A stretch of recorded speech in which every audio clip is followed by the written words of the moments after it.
जय हिंद दोस्तों, स्वागत है आपका अपने YouTube चैनल में। तो दोस्तों, जैसा कि अपन पढ़ रहे थे मेवाड़ के गोहिल वंश के शासकों का इतिहास, और उसी क्रम में अपन ने 5-6 वीडियो पहले बना चुके हैं और 5-6 वीडियो मैं चैनल पे डाल चुका हूं। तो अगर आपने वो नहीं देखे हैं तो एक बार आप उनको जाकर देख लीजिएगा। और उसी को आगे बढ़ाते हुए आज दोस्तों अपन पढ़ेंगे राणा उदय सिंह का शासनकाल, उसका प्रारंभिक परिचय, उसने कौन कौन से संघर्ष किए, और उसके बाद अपने जो महाराणा प्रताप है, महाराणा प्रताप का प्रारंभिक परिचय और उसने किस प्रकार कौन कौन से संघर्ष किए। इन सब बातों को अपनी इस वीडियो के माध्यम से डिटेल से पढ़ेंगे और याद करने का प्रयास करेंगे दोस्तों। तो याद रखिएगा दोस्तों, वो पढ़ना ही क्या जो अपने को याद नहीं होता हो, तो इसी चीज़ को अपन इस वीडियो के माध्यम से साबित करेंगे कि जो भी अपन पढ़ेंगे उसको याद रखेंगे और लंबे समय के लिए याद रखेंगे। तो आइए दोस्तों शुरू करते हैं बिना किसी देरी के। तो दोस्तों, जैसा कि अपन ने पढ़ा था प्रारंभ में, अब ये जो उदय सिंह है, उदय सिंह से पहले शासक हुआ करते थे विक्रमादित्य। विक्रमादित्य की दोस्तों जो बनवीर है, बनवीर ने उनकी हत्या करवा दी थी, रात को उनकी हत्या कर दी थी। और उसके बाद जो शासक बने दोस्तों वो उदय सिंह बने, और बनवीर की हत्या करने के बाद उदय सिंह की हत्या करने की प्रयास किया गया। बनवीर ने विक्रमादित्य की हत्या करने के बाद उदय सिंह की हत्या का उसने प्रयास किया। तो दोस्तों जो पन्ना धाय है, अपन छोटी अपने कक्षा में पढ़ते भी हैं कि पन्ना धाय उदय सिंह को लेके वो चली गई थी। तो वो कहाँ गई थी दोस्तों? कुंभलगढ़ के किलेदार के पास चली गई थी। वहाँ पे उसका लालन पालन पोषण करती है, और पोषण करने के बाद उसको जब वो एक राजा बनने लायक हो जाता है तो उसको वापस लेके आती है दोस्तों। तो और वो बाद में जो बनवीर को हरा कर वो राजा बनता है दोस्तों, और उसी का अपन यहाँ पे अध्ययन करेंगे। तो आइए दोस्तों शुरू करते हैं। राणा उदय सिंह। राणा उदय सिंह का दोस्तों शासनकाल आप याद रख सकते हो, 1537 से 1572 तक इसका शासनकाल था। और दोस्तों लगभग 35 साल तक इन्होंने शासन किया था। तो यहाँ से एक शासनकाल 1537 से 1572 तक। इसके बाद दोस्तों कौन कौन सी इसके जीवन से जुड़ी जो प्रारंभिक चीज़ें हैं उनको अपन याद रखते हैं।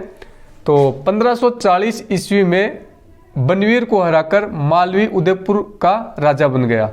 तो जैसा कि दोस्तों मैंने बताया है कि पन्नाधाय इसको एक कुंभलगढ़ दुर्ग के किलेदार के पास ले गई थी बचपन में, और वहीं पे इसका लालन पालन करके बड़ा इसको राजा के लायक जब हो जाता है ये, तो उसके बाद ये लाती है। और उसके बाद 1540 ईस्वी में इसी जो बनवीर जो मालवी का जो शासक था, राजा बना बैठा था, इस तो बनवीर को हराता है दोस्तों ये, और मालवी उदयपुर का राजा बन जाता है। उसके बाद दोस्तों नेक्स्ट पॉइंट अपन याद रख सकते हैं, 1559 ईस्वी में दोस्तों उदयपुर की स्थापना करता है और उदय सागर झील का निर्माण कराता है। तो यहाँ से 2 पॉइंट दोस्तों याद रखिएगा। उदयपुर की स्थापना कब हुई दोस्तों? 1559 ईस्वी में। और किसने की? राजा उदय सिंह ने की। और उदय सागर झील का निर्माण भी दोस्तों राजा उदय सिंह ने ही करवाया था। तो उदयपुर की स्थापना, उदय सागर झील, दोनों को इजी वे में याद रख सकते हो। कब हुई दोस्तों उदयपुर की स्थापना? 1559 ईस्वी में हुई।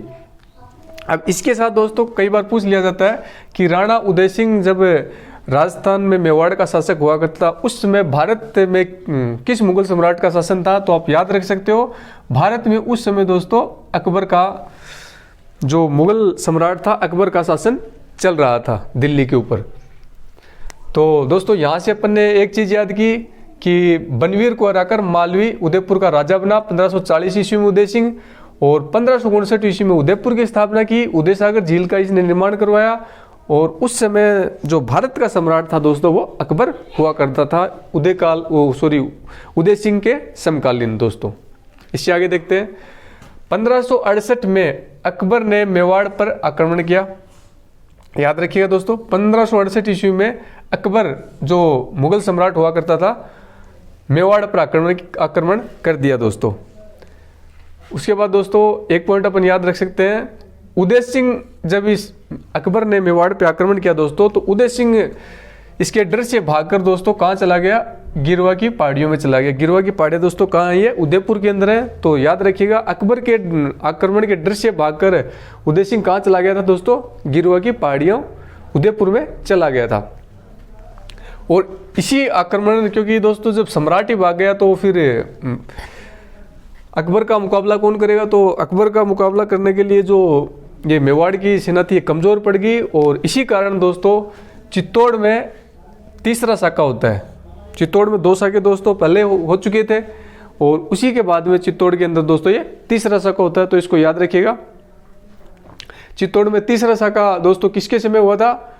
उदय सिंह के समय हुआ था। और इसमें दोस्तों जो चित्तौड़ का तीसरा साका हुआ, जब अकबर ने आक्रमण किया था मेवाड़ के ऊपर 1568 ईस्वी में, तो ये जो युद्ध हुआ था, संघर्ष हुआ था, इसका जो नेतृत्व दोस्तों किसने किया था? नेतृत्व इसमें दोस्तों जयमल व फत्ता, जयमल और फत्ता नाम याद रखिएगा दोस्तों, इंपॉर्टेंट है। जयमल और फत्ता ने इसका नेतृत्व किया था।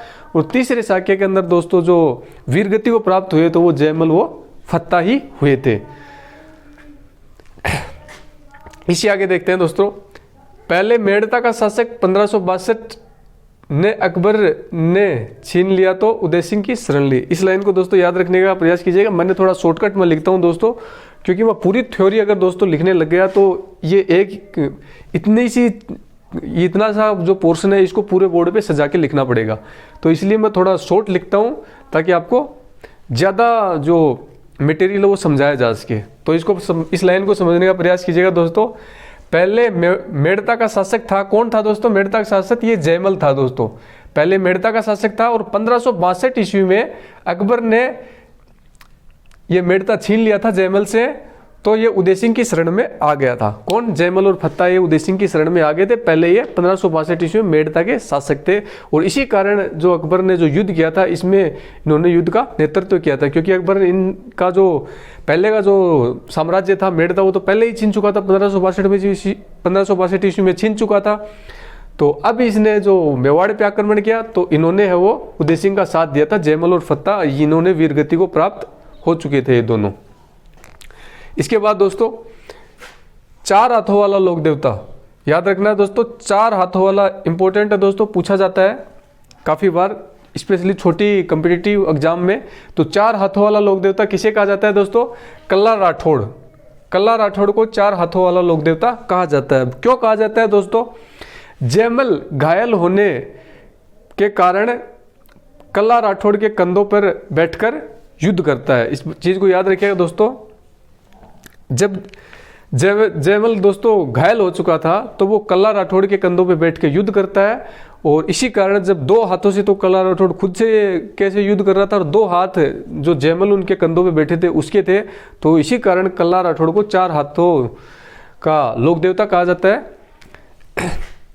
अगला दोस्तों याद रखेंगे, अकबर ने चित्तौड़ किले में लगभग 30,000 लोगों का नरसंहार किया। लगभग 30,000 लोगों का नरसंहार किया। आप इसको अपनी नॉलेज के लिए इस लाइन को याद रख सकते हो। परीक्षा में, कंपटीशन एग्जाम में ये नहीं पूछी जाती है कि लगभग 30,000 लोगों का इसने नरसंहार किया था अकबर ने। इसके बाद दोस्तों अकबर प्रसन्न होकर जयमल व फत्ता की मूर्तियां आगरा के किले में लगाई। इसको दोस्तों याद रखिएगा। अगर पेपर थोड़ा अच्छा बनाता है, डीपली पेपर बनाता है, तो ऐसे क्वेश्चन पूछ सकता है दोस्तों कि अकबर ने जो ये युद्ध किया था मेवाड़ के साथ में, इससे दोस्तों अकबर और जयमल और फत्ता की जो वीरता है, इससे वीरता से प्रभावित होकर इसने इनकी मूर्तियां कहाँ लगाई दोस्तों? आगरा के किले में लगाई थी। कि इनकी वीरता से मंत्रमुग्ध होकर, प्रभावित होकर अकबर ने इनकी मूर्तियां आगरा के किले में लगाई। बाद में दोस्तों एक बार ये भी पूछा गया दोस्तों कि जो अकबर ने जयमल और फत्ता की मूर्तियां आगरा के किले में लगाई, इन मूर्तियों को तुड़वाया किसने? तो बाद में जो औरंगजेब जो मुगल सम्राट था, इसने इन मूर्तियों को तुड़वाया था। तो लगाई थी मूर्तियां अकबर ने आगरा के किले में, मूर्तियों को तुड़वाया किसने दोस्तों? तुड़वाया औरंगजेब ने।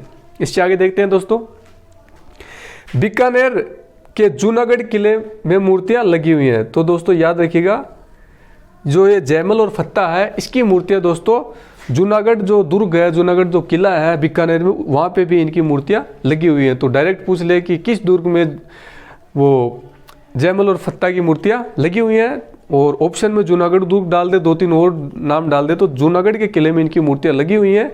और आगरा के किले में अकबर ने लगाई थी, बाद में औरंगजेब ने इनको तुड़वा दिया। तो इन दोनों पॉइंट्स को दोस्तों आप एक साथ याद रखिएगा। इसे आगे देखते हैं दोस्तों। जैसे कि दोस्तों अपन ने 3 शाखें लगभग मेवाड़ के अपन ने पढ़ चुके हैं। पहले के जो वीडियोज़ में अपन ने 2 शाखे देखे थे। एक शाखा अपन ने ये देखा कि उदय सिंह के समय हुआ जिसमें जयमल और प्रताप वीरगति को प्राप्त हुए। तो अब मैंने एक छोटे से बॉक्स के माध्यम से तीनों ही जो शाखे हुए इनसे क्वेश्चन पूछे जाते हैं तो उनको समाहित किया है और अपन इसको याद रखेंगे दोस्तों। देखिए दोस्तों, जो फर्स्ट शाखा हुआ ये कब हुआ दोस्तों? 1303 ईस्वी में हुआ। तो यहाँ से कौन कौन से प्रश्न पूछे जाते हैं उनसे उनको सभी जो क्वेश्चन है दोस्तों उनको मैंने समाहित किया है। तो फर्स्ट शाखा 1303 ईस्वी में हुआ। उस समय मुगल राजा कौन था? मुगल राजा थे दोस्तों अलाउद्दीन खिलजी, नाम याद रखिएगा, अलाउद्दीन खिलजी थे। और दोस्तों उस समय मेवाड़ का राजा कौन था? जब ये शाखा हुआ तो उस समय मेवाड़ का राजा तो था दोस्तों रतन सिंह। और इसमें दोस्तों रानी पद्मिनी व गोरा और बादल ने, रानी पद्मिनी ने जौहर किया था और गोरा बादल दोस्तों वीरगति को प्राप्त हुए थे, युद्ध में लड़ते हुए मारे गए थे। तो ये सारी चीज़ें याद रखनी है दोस्तों। 1303 ईस्वी में शाखा हुआ।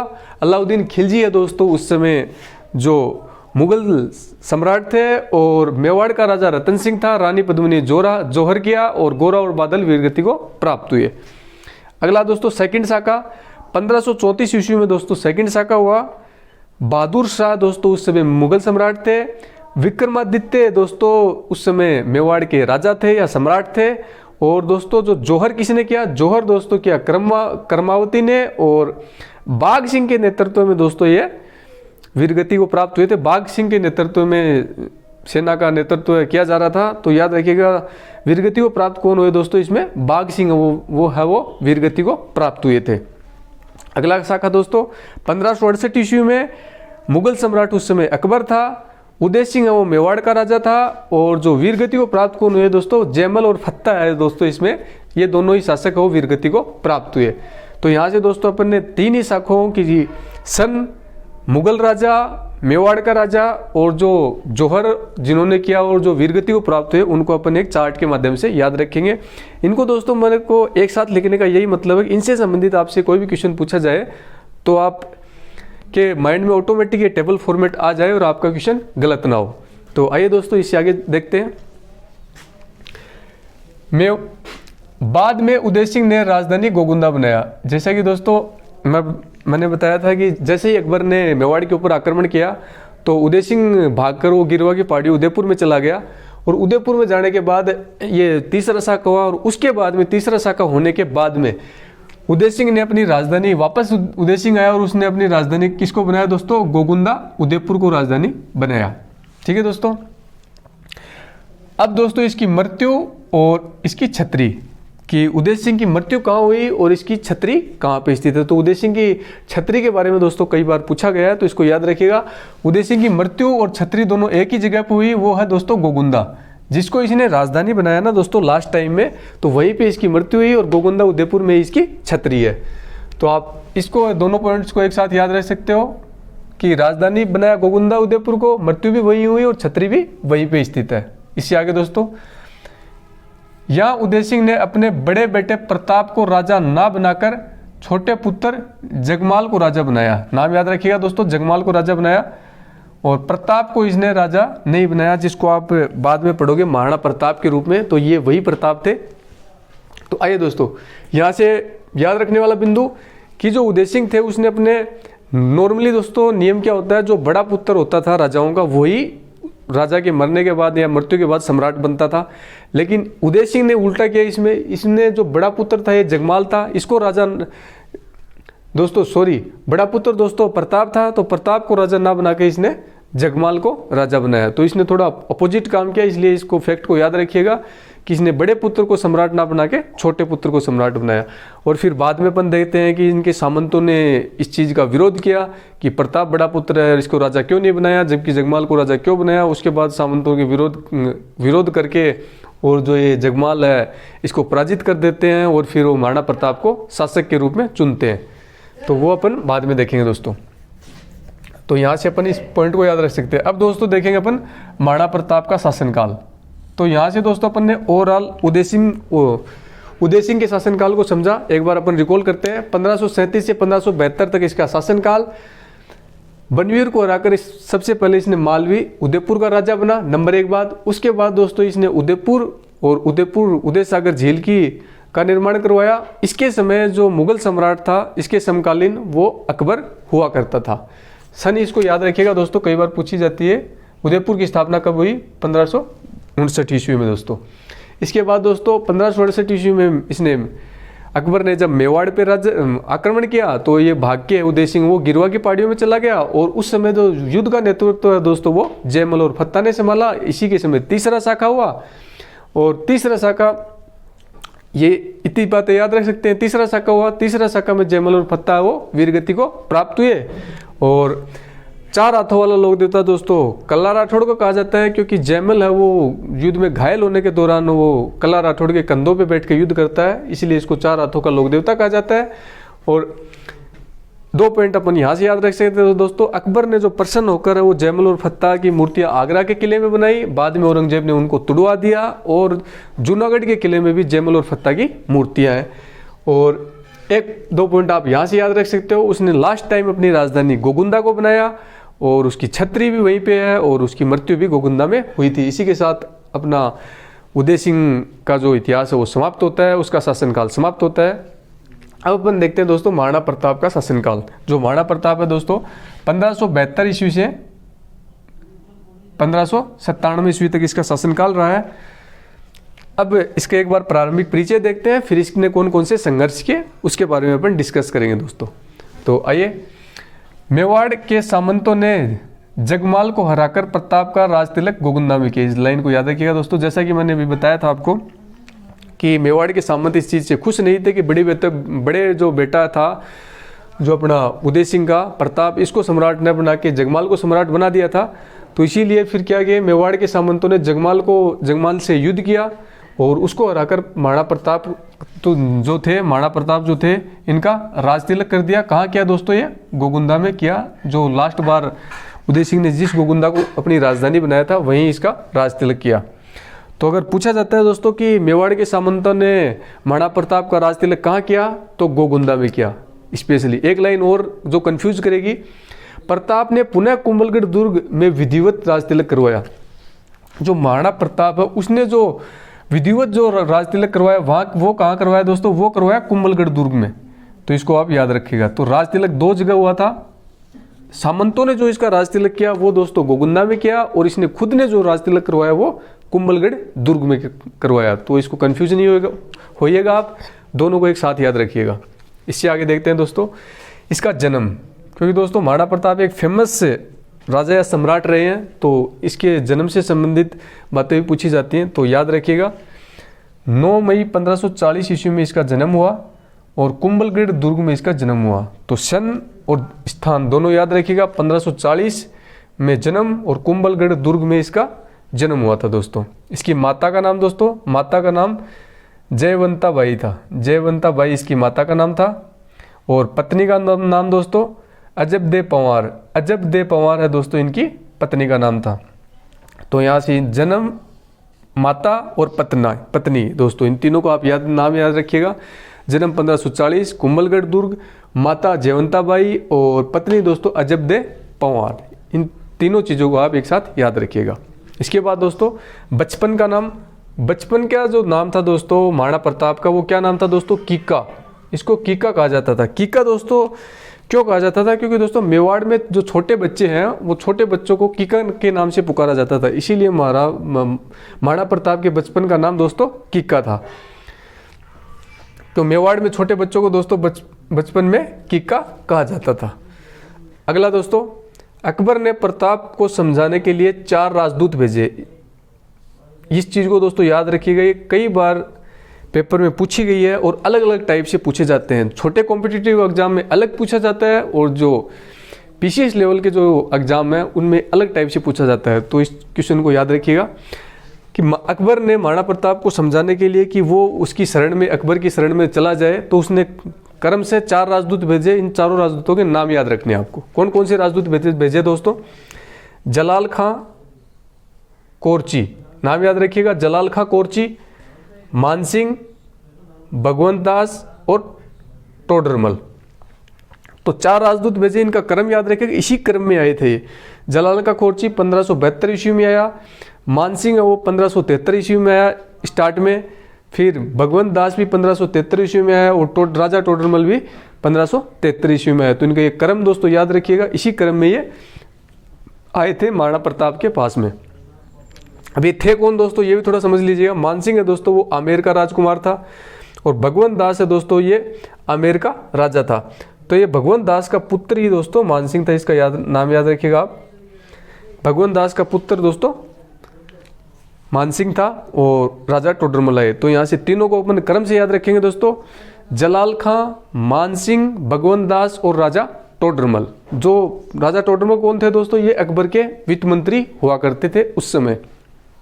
तो यहाँ से अपन ने इनको चारों का नाम याद रखे। पूछा कैसे जाता है दोस्तों, तो पूछा यह जाता है कि अकबर ने महाराणा प्रताप को समझाने के लिए राजदूत भेजा। छोटे एग्जाम्स में इस प्रकार होता है, राजदूत भेजा, एक जगह राजा टोडरमल का नाम दे देगा या मानसिंह का नाम दे देगा और 3 कोई और ऑप्शन डाल देगा। तो अपने को राइट आंसर अगर अपन को ये चारों को याद रखेंगे तो अपन राइट आंसर वहाँ पे लगा सकेंगे। बड़े एग्जाम में दोस्तों किस प्रकार से पूछा जाएगा कि अकबर ने जो महाराणा प्रताप को समझाने के लिए जो राजदूत भेजे, इनका क्रम से इनको सजाइए। तो वहाँ पे आपको चारों नाम दे देंगे, तो अपने को ABCD इस प्रकार से ऑप्शन मिलेंगे। तो वहाँ पे अगर अपने को क्रम याद होएगा तो अपन इनको क्रम से सजा के और राइट आंसर लगा सकते हैं। तो मेन बात आपको इनको क्रम से याद रखना है, क्योंकि अपन किसी छोटे लेवल के पर्टिकुलर एग्जाम की तैयारी ना करके अपन अपना GK वो PCS लेवल तक का GK तैयार कर रहे हैं। तो आप इसका क्रम जरूर याद रखिएगा दोस्तों। आइए अब आगे देखते हैं। मानसिंह जब मिलने आया तब प्रताप सिंह ने अपने पुत्र अमर सिंह को भेजा, स्वयं नहीं गए। इस बात को एक पॉइंट के रूप में याद रखिएगा। जैसे ही ये मानसिंह दोस्तों को भेजता है अकबर महाराणा प्रताप के पास कि उसको समझाओ कि वो मेरी अधीनता स्वीकार कर ले, तो क्या करता है दोस्तों, महाराणा प्रताप है दोस्तों, वो खुद नहीं मिलके मानसिंह से किसको भेजता है दोस्तों, अपने पुत्र अमर सिंह को भेजता है। अमर सिंह को भेजता है कि तू जाके मानसिंह से बात कर ले, मैं उसकी अधीनता स्वीकार नहीं करूंगा। वो खुद नहीं मिलता है मानसिंह से। तो इस पॉइंट को याद रख सकते हैं। महाराणा प्रताप खुद ना मिलकर अपने पुत्र अमर सिंह को भेजता है मानसिंह से बातचीत करने के लिए, और मानसिंह है फिर वो वापस अकबर के पास चला जाता है, बताता है कि महाराणा प्रताप है वो अधीनता स्वीकार नहीं करने वाले हैं। तो यहाँ से याद रखिएगा, स्वयं नहीं जाता, स्वयं बात नहीं करता, मानसिंह के पास जाकर अपने पुत्र को भेजता है उससे बात करने के लिए। अगला पॉइंट दोस्तों, 4 राजदूत भेजने के बाद भी प्रताप ने अकबर की अधीनता स्वीकार नहीं की। इसी कारण दोस्तों होता है, फिर बाद में अपन पढ़ेंगे हल्दी घाटी का युद्ध। इस पॉइंट को आप याद रखिएगा कि कई बार पूछ लिया जाता है कि हल्दी घाटी का युद्ध होने का क्या कारण था। क्योंकि अकबर 4 बार प्रयास कर चुका था महाराणा प्रताप को समझाने की, समझाइश की कि आप मेरे अधीनता स्वीकार कर लो, लेकिन उसके बावजूद भी महाराणा प्रताप वो अड़े हुए थे और वो अधीनता स्वीकार नहीं कर रहे थे। इसी के को लेकर बाद में अकबर वो युद्ध करता है महाराणा प्रताप के ऊपर, और उसको पुकारा जाता है हल्दी घाटी का युद्ध। इस युद्ध के नाम से उसको जाना जाता है। तो आइए दोस्तों, अब क्या था ये हल्दी घाटी का युद्ध, इसके बारे में देखते हैं। हल्दी घाटी का युद्ध राजसमंद। हल्दी घाटी का युद्ध दोस्तों कहाँ होता है, राजसमंद में होता है। इसकी दोस्तों इसको आप याद रखिएगा, डेट के साथ इसकी सन याद रखिएगा। 18 जून 1576 ईस्वी को हुआ था, क्योंकि एक फेमस युद्ध है, खानवा का युद्ध है, हल्दी घाटी का युद्ध को इनकी डेट भी पूछ ली जाती है कई बार इनकी। तो डेट के साथ याद रखिएगा, 18 जून 1576 ईस्वी में यह हुआ था दोस्तों। इससे आगे देखते हैं दोस्तों, प्रताप की जगह युद्ध का नेतृत्व संभाला।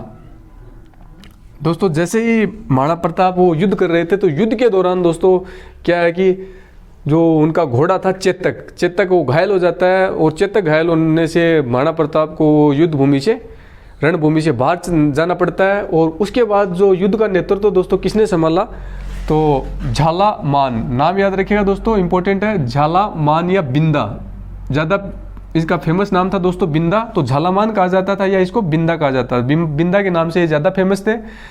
तो याद रखना है दोस्तों कि महाराणा प्रताप का घोड़ा जब चेतक घायल हो जाता है, तो महाराणा प्रताप युद्ध को छोड़ के चले जाते हैं, और उसके बाद युद्ध का नेतृत्व कौन संभालता है दोस्तों, झालामान या बिंदा है वो युद्ध का नेतृत्व संभालते हैं महाराणा प्रताप के जाने के बाद। क्योंकि दोस्तों क्या होता है, चेतक के घायल होने से महाराणा प्रताप को युद्ध भूमि से बाहर जाना पड़ता है। इसे आगे अपन याद रखेंगे दोस्तों, मुगलों की भागती सेना को प्रोत्साहित किया। जब दोस्तों महाराणा प्रताप की सेना और महाराणा प्रताप का पराक्रम देख के मुगल सेना वो भयभीत हो गई थी, घबरा गई थी, वो भागने लग गई थी। तो उस समय वो मुगलों की भयभीत सेना को प्रोत्साहित किया। तो प्रोत्साहित करने वाला का नाम क्या था दोस्तों? मिहित्र खां। नाम याद रखिएगा, मिहित्र खां। दोस्तों एक सेना नायक थे मुगलों के। तो मिहित्र खां ने दोस्तों मुगलों की सेना को प्रोत्साहित किया था। और क्या कह के प्रोत्साहित किया था? कहा था दोस्तों कहा कि अकबर रणभूमि में आ रहे हैं, कि अकबर जो सम्राट है वो स्वयं रणभूमि में युद्ध लड़ने के लिए आ रहे हैं। ये बोल के उसने जो सेना है अकबर की सेना उसको प्रोत्साहित किया था, और जिससे वो अकबर की सेना फिर से प्रोत्साहित होकर युद्ध लड़ती है और हल्दी घाटी के युद्ध में विजय प्राप्त करती है। तो इस पॉइंट को आप याद रखिएगा। अगर अच्छे लेवल्स का पेपर अगर एग्जामिनर बनाता है तो दोस्तों ऐसा क्वेश्चन भी डाल सकता है। मुगलों की भागती सेना को प्रोत्साहित किसने किया था? मिहित्र खां ने। नाम याद रखिएगा इसका। अगला आगे देखते हैं दोस्तों, प्रताप के बारे में दोस्तों क्या था? न तो जिंदा इसको कोई पकड़ सका, ना ही इसने अधीनता स्वीकार की। तो याद रखना दोस्तों, महाराणा प्रताप को ना तो अकबर या उसका सेनापति जो मानसिंह था वो जिंदा पकड़ सका, और ना ही उसने अकबर या उसके अकबर के किसी सेनापति की अधीनता स्वीकार की। तो महाराणा प्रताप को ना तो कोई जिंदा पकड़ सका, ना ही उसने कभी किसी की अधीनता स्वीकार की। अब दोस्तों एक दो पॉइंट इसको आप याद रखिएगा। पॉइंट क्या है दोस्तों? बलीचा हल्दी घाटी। तो बलीचा हल्दी घाटी में दोस्तों क्या है, इसको आप याद रखिएगा। बलीचा हल्दी घाटी है कहाँ दोस्तों? ये राजसमंद में है, और यहाँ पे चेतक की छतरी है। चेतक की छतरी कहाँ है दोस्तों? बलीचा हल्दी घाटी में। इंपॉर्टेंट पॉइंट है दोस्तों, पूछी जाती है कि चेतक जो महाराणा प्रताप का घोड़ा था, इसकी छतरी कहाँ है? बलीचा हल्दी घाटी राजसमंद में है। और दोस्तों एक बारडोली एक जगह है, बारडोली। नाम याद रखिएगा, बांडोली, जिसको बांडोली या बारडोली बोलते हो, बारडोली या बांडोली बोलते हो। तो दोस्तों ये बांडोली जो जगह है, यहाँ पे जो महाराणा प्रताप की छतरी है, इसको भी आप याद रख सकते हो। तो चेतक की छतरी कहाँ है दोस्तों? बलीचा हल्दी घाटी में। और महाराणा प्रताप की छतरी कहाँ है? बांडोली के अंदर महाराणा प्रताप की छतरी है दोस्तों। अब देखते हैं दोस्तों हल्दी घाटी युद्ध के अलग अलग मत। जो दोस्तों हल्दी घाटी जो युद्ध हुआ था दोस्तों, तो इसमें जो कुछ एक जो विद्वान हुए थे, उनके हल्दी घाटी युद्ध के बारे में अलग अलग मत है। उन्होंने हल्दी घाटी युद्ध को अलग अलग नामों से पुकारा है। तो किस किस नामों से पुकारे हैं और किस जो विद्वान है उसने पुकारा है, तो वो अपन यहाँ से याद रखेंगे। खमनोर का युद्ध दोस्तों, इसको किसने कहा? हल्दी घाटी के युद्ध को खमनोर का युद्ध किसने कहा? अबुल फजल ने इसको खमनोर का युद्ध कहा। गोगुंदो का युद्ध किसने कहा? गोगुंदो का युद्ध दोस्तों इस बदायूनी ने गोगुंदा का युद्ध कहा। और दोस्तों मेवाड़ की थर्मापोली, ये वेरी इंपॉर्टेंट है दोस्तों, इसको याद रखना है। मेवाड़ की थर्मापोली किसने कहा हल्दी घाटी के युद्ध को? इसने दोस्तों ये कर्नल जेम्स टोड है, इसने इसको मेवाड़ की थर्मापोली कहा। तो आप इन तीनों ही पॉइंट्स को एक साथ याद रखोगे दोस्तों, इंपॉर्टेंट है, पूछे जाते हैं। इसको आपको विशेषली याद रखना है दोस्तों, स्पेशली। तो खमनोर का युद्ध, अबुल फजल, गोगुंदा का युद्ध, बदायूनी, और मेवाड़ की थर्मापोली कर्नल जेम्स टोड। अब दोस्तों इससे आगे देखते हैं। अब दोस्तों यहाँ से ये बात आ रही होगी कि मेवाड़ का थर्मापोली क्या था दोस्तों? तो थर्मापोली को भी अपन थोड़ा सा समझ लेते हैं, अपनी समझ के लिए याद रखते हैं। थर्मापोली क्या थी दोस्तों? ये यूनान की एक जगह का नाम है। थर्मापोली क्या थी? एक यूनान है, एक जो देश है, यूनान की जगह का नाम था। और ईरान व यूनान के मध्य जब युद्ध हुआ था दोस्तों, ईरान और यूनान के मध्य, उस समय यूनान की जो सैनिक शक्ति थी वो बहुत कम थी, न के बराबर थी। उसके बावजूद भी यूनान की सेना ने ईरान की जो विशाल सेना थी उसके साथ युद्ध लड़ा था। एक वो बोलते हैं जैसे दोस्तों 5 सैनिक अगर 1000 सैनिकों के साथ युद्ध करते हैं तो उन 5 सैनिकों का हौसला अफजा करने के लिए या बढ़ाने के लिए काफ़ी इतिहासकार बहुत सी बातें लिखते हैं। तो वही यही कारण ये था दोस्तों, यहाँ पे मेवाड़ में जो महाराणा प्रताप थी उसकी सेना बहुत छोटी थी, और जो अकबर सम्राट थे इसकी सेना बहुत बड़ी थी, इसीलिए इसको थर्मापोली कहा गया। थर्मापोली में भी ऐसी घटना होती, यूनान की सेना बहुत कम थी और ईरान की सेना बहुत ज़्यादा थी यूनान की सेना की तुलना में। फिर भी है जो वो सैनिकों ने, जो यूनान के सैनिकों ने, उसने शौर्यता और वीरता के साथ युद्ध किया था, और मेवाड़ के सैनिकों ने भी कुछ ऐसा ही किया था। इसे आगे देखते हैं दोस्तों, बंदायूनी ये थे दोस्तों जो गोगुंदा का युद्ध का, हल्दी घाटी के युद्ध हुए, तो बंदायूनी स्वयं हल्दी घाटी युद्ध में उपस्थित था। ये दोस्तों इंपॉर्टेंट है, कई बार पूछा जाता है कि कौन से ऐसे साहित्यकार थे जो युद्ध के समय ही वहाँ पे रणभूमि में उपस्थित थे। तो ये बंदायूनी थे दोस्तों जो हल्दी घाटी के युद्ध में उपस्थित थे रणभूमि के अंदर। जो ये जेम्स टोड और वुल्फ फजल ने इसको अलग अलग नामों से दिया, ये उपस्थित नहीं थे, इन्होंने वैसे ही इसका उपनाम दिया या उपनाम दिए हैं, लेकिन जो ये बंदायूनी थे ये दोस्तों हल्दी घाटी के युद्ध में स्वयं उपस्थित थे। इससे आगे दोस्तों कुछ 2-4 इंपॉर्टेंट फैक्ट हैं, ये अपन वैसे भी दोस्तों पढ़ चुके हैं पहले, लेकिन मैंने इनको एक जगह सजा के लिख दिया है क्योंकि ये पूछे जाते हैं बार बार। तो क्या है दोस्तों, 4 हाथों वाला लोक देवता, जैसा कि अपन देख चुके हैं, कल्ला राठौड़ को कहा गया। 4 हाथों वाला लोक देवता दोस्तों किसको कहा गया, कल्ला राठौड़ को कहा गया। और उदय सिंह की छतरी है दोस्तों, ये कहाँ स्थित है, गोगुंदा के अंदर स्थित है। और मेवाड़ की थर्मापोली दोस्तों किसे कहा जाता है, मेवाड़ की थर्मापोली हल्दी घाटी युद्ध को कहा जाता है। और मेवाड़ का मैराथन दोस्तों किसे कहा जाता है, क्योंकि ये दोस्तों थोड़ा कंफ्यूज करने वाला है शब्द है, इसीलिए मैंने इसको एक साथ लिख दिया है, मेवाड़ की थर्मापोली, मेवाड़ का मैराथन। तो मेवाड़ का मैराथन दोस्तों अपन आगे पढ़ेंगे। दिवेर का युग 1582 ईस्वी में जो होता है, तो दिवेर के युद्ध को दोस्तों मेवाड़ का मैराथन कहा जाता है। तो आप इन चारों पॉइंट्स को यहाँ से याद रख सकते हैं। अब दोस्तों थोड़ा सा इनका स्ट्रक्चर अपन रिकॉल कर लेते हैं, याद कर लेते हैं। दोस्तों रायमल थे, रायमल के बेटे कौन थे दोस्तों, सांगा थे। अब सांगा के दोस्तों जो पुत्र हुए उनमें सम्राट कौन कौन बने, सांगा के जो एक पुत्र था दोस्तों विक्रमादित्य। पहले सम्राट विक्रमादित्य ने विक्रमादित्य की बनवीर हत्या करवा देता है, और हत्या के बाद दोस्तों उदय सिंह को मारना चाहता है। तो उदय सिंह को वो पन्ना दाए लेके है वो कुंभलगढ़ के किलेदार के पास चली जाती है। तो उसके बाद दोस्तों विक्रमादित्य के बाद दोस्तों बनवीर कुछ समय के लिए सम्राट रहता है, और उसके बाद उदय सिंह उसको हरा के वापस सम्राट बन जाता है। तो उदय सिंह के दोस्तों 2 पुत्र हुए, जगमाल और महाराणा प्रताप। तो उदय सिंह अपने बड़े पुत्र महाराणा प्रताप को सम्राट ना बना के इस छोटे पुत्र जगमाल को सम्राट बनाता है, लेकिन सामंत उसका बाद में विरोध करते हैं, और जो सामंत है वो महाराणा प्रताप का राज तिलक कर देते हैं। उसके बाद जो दोस्तों महाराणा प्रताप जो अपन पढ़ रहे हैं, महाराणा प्रताप के दोस्तों बाद में जो एक शासन बनेगा इनका पुत्र अमर सिंह। तो यहाँ से अपन ये राजा किस प्रकार बने, अपन इनको एक छोटे से कॉलम्स के माध्यम से दोस्तों अपन याद रख सकते हैं, किस प्रकार से राजा बने, इस कॉलम के माध्यम से अपन इनको याद रख सकते हैं। तो उम्मीद करता हूँ दोस्तों वीडियो पसंद आएगा। अगर वीडियो दोस्तों पसंद आए तो लाइक, शेयर और सब्सक्राइब करना ना भूलें। और मेरे मोटिवेशन के लिए दोस्तों वीडियो को शेयर ज़रूर कर दीजिएगा, ताकि मैं आपके लिए एक अच्छा और एक पढ़ने लायक कंटेंट अवेलेबल करा सकूँ। तो दोस्तों एक बार आप इस वीडियो को देखिएगा, याद करने का प्रयास कीजिएगा। एक बार में याद नहीं होता तो 2 बार देखिएगा। उसके बाद आप ऑब्जेक्टिव सेशंस जरूर बनाइएगा। जो भी आपके पास ऑब्जेक्टिव सेशंस की बुक है उसके आप ऑब्जेक्टिव बनाइएगा, आपके मैक्सिमम क्वेश्चन बनेंगे, ये मैं दावा करता हूँ। तो जय हिंद दोस्तों, मिलते हैं नेक्स्ट वीडियो में।